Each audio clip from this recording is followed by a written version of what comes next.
Hey you guys, I'm here with day 2's tag for Tim Holtz 12 Tags of Christmas challenge. And yesterday was definitely a challenge because I did not have the craft resist paper that Timmy used for his tag. So I had to pull out my old Photoshop skills and create my own. So what I did, and I'm going to kind of zoom in so that you guys can get a better look at everything like I did yesterday. What I did was I went into Photoshop, and on the bottom layer I happen to have an image of music staff paper. So it's just a black and white image. So that was my bottom layer.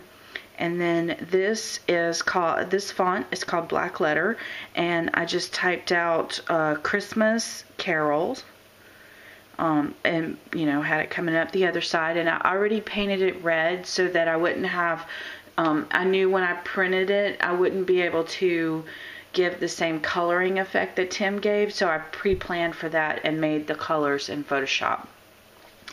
And then on this side, I happen to have like a holly branch brush, so I put that on here.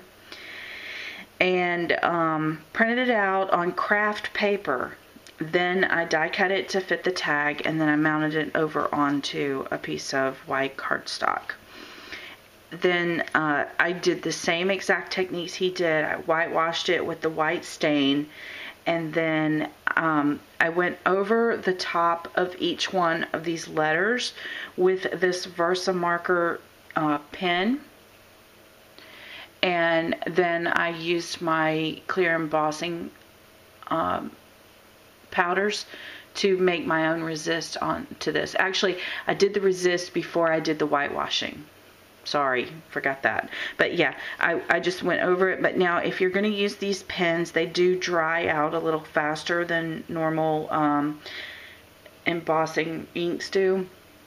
So what I try to do is little sections at a time, put my embossing powder on it, then do the next section, embossing powder, next section, embossing powder, and do it, in sections like that. So there's the resist. Then I did the whitewashing. Then I came over it with the broken china around the edges just to kind of give it a little more blue. And then I did some of the shabby shutters up at the top, I think. No, I don't have shabby shutters. What was it? It was I don't know, one of the green. Peel paint. I think it was peel paint. So mine are a little darker up here than his, but I think that's because of the way I had to create it in Photoshop. So there's the tag. Then at the top, I did not have the charm that he used, so I used the word imagine because I felt like, Christmas is about magic and imagining different things, so imagine worked for me. Then on the burlap, all I had was white bleached out burlap, so I used my Gossamer Gold Lindy Stamp Gang, and I made it yellow.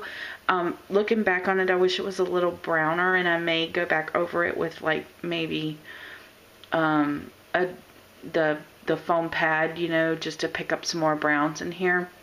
But the burlap that I had was not a really great quality, so it was fraying out and turning to mush on everything I did. So I just said, quit while you're ahead. So that's what I did. And then, of course, I colored the seam binding the same color as the burlap. Then moving on down, for the deer, I also did not have sticky back canvas. What I did instead was I just took a piece of canvas that I happened to have, and I covered it with the Claudine Helmuth multi-medium, matte medium, and mounted it onto a piece of grunge board. Then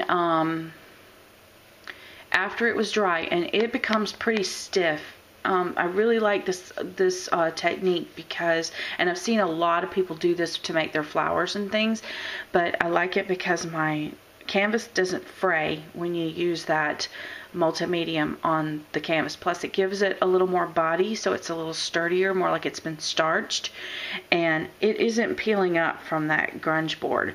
And if anyone's ever worked with grunge board, you guys know that not very many adhesives stick to grunge board, including hot glue. So matte medium is definitely the key to grunge board. So I did that, and then just because I didn't want to waste the grunge board because it is terribly expensive, I just flipped it over and cut out my on the border edge for the bottom of my tag. Then I did not have the texture hammer that Tim uses. I'm having a hard time finding it. I hear that he's discontinued it, so if you find it and you want it, you better get it. If I ever see one, I will definitely be getting one. But I just took a regular hammer, and I think it looks fine. They look textured and hammered and less than perfect. I'm going to see if we can get it in the glare. Maybe you can see that it is all textured. But anyway, there's my little deer. I was so excited. I had the evergreen. I had gotten this last year from, I think this was actually one of those little dollar kits from Michael's for making a wreath.